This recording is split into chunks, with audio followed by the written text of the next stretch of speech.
பொங்கல் பரிசு தொகுப்பை கண் கரு மூலம் உறுதி செய்து வழங்கலாம் என உணவுப் பொருள் வழங்கல் துறை உத்தரவு பிறப்பித்துள்ளதை தற்பொழுது அண்மை செய்தியாக பார்த்து வருகிறோம். இதுகுறித்த கூடுதல் விவரங்களை செய்தியாளர் நந்தினி வழங்க கேட்கலாம். நந்தினி, வணக்கம். தற்பொழுது பொங்கல் பரிசு தொகுப்பை கண் கருவிழி மூலம் வழங்கலாம் என்று தெரிவிக்கப்பட்டுள்ளது. இதுகுறித்த கூடுதல் விவரங்களை வழங்கலாம்.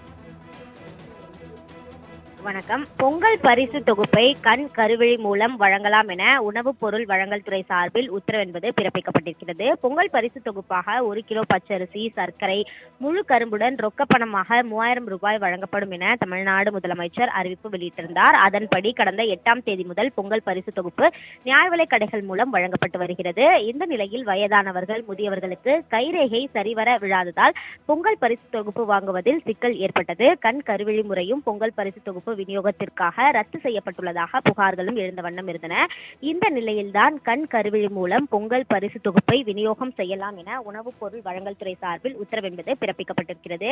குறிப்பாக பொங்கல் பரிசு தொகுப்பு 14ஆம் தேதிக்கு பிறகு பொங்கலுக்கு பிறகாகவும் விடுபட்டவர்கள் பெற்றுக் கொள்ளலாம் எனவும் உணவுப் பொருள் வழங்கல் துறை சார்பில் தெரிவிக்கப்பட்டிருக்கிறது. அந்த வகைதான் கண் கருவிழி மூலம் பொங்கல் பரிசு வழங்காமல் ரத்து செய்யப்பட்டிருப்பதாக புகார்கள் எழுந்த வண்ணம் இருந்த நிலையில் பொங்கல் பரிசு தொகுப்பை வயதானவர்கள், முதியவர்களுக்கு கண் கருவிழி மூலம் வழங்கலாம் என உணவுப் பொருள் வழங்கல் துறை சார்பில் தெரிவிக்கப்பட்டுள்ளது குறிப்பிடத்தக்கது.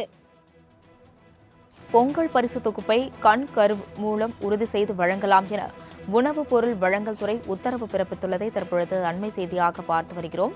இதுகுறித்த கூடுதல் விவரங்களை செய்தியாளர் நந்தினி வழங்க கேட்கலாம். நந்தினி, வணக்கம். தற்பொழுது பொங்கல் பரிசு தொகுப்பை கண் கருவிழி மூலம் வழங்கலாம் என்று தெரிவிக்கப்பட்டுள்ளது. இதுகுறித்த கூடுதல் விவரங்களை வழங்கலாம்.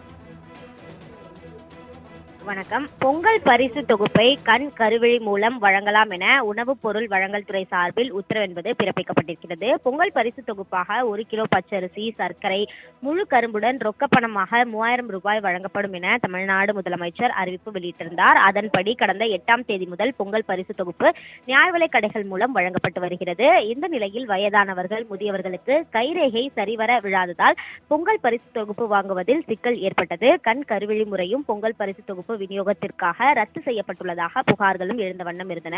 இந்த நிலையில்தான் கண் கருவிழி மூலம் பொங்கல் பரிசு தொகுப்பை விநியோகம் செய்யலாம் என உணவுப் பொருள் வழங்கல் துறை சார்பில் உத்தரவு என்பது பிறப்பிக்கப்பட்டிருக்கிறது. குறிப்பாக பொங்கல் பரிசு தொகுப்பு 14ஆம் தேதிக்கு பிறகு பொங்கலுக்கு பிறகாகவும் விடுபட்டவர்கள் பெற்றுக் கொள்ளலாம் எனவும் உணவுப் பொருள் வழங்கல் துறை சார்பில் தெரிவிக்கப்பட்டிருக்கிறது. அந்த வகைதான் கண் கருவிழி மூலம் பொங்கல் பரிசு வழங்காமல் ரத்து செய்யப்பட்டிருப்பதாக புகார்கள் எழுந்த வண்ணம் இருந்த நிலையில் பொங்கல் பரிசு தொகுப்பை வயதானவர்கள், முதியவர்களுக்கு கண் கருவிழி மூலம் வழங்கலாம் என உணவுப் பொருள் வழங்கல் துறை சார்பில் தெரிவிக்கப்பட்டுள்ளது குறிப்பிடத்தக்கது. விவரங்களுக்கு நன்றி நந்தினி.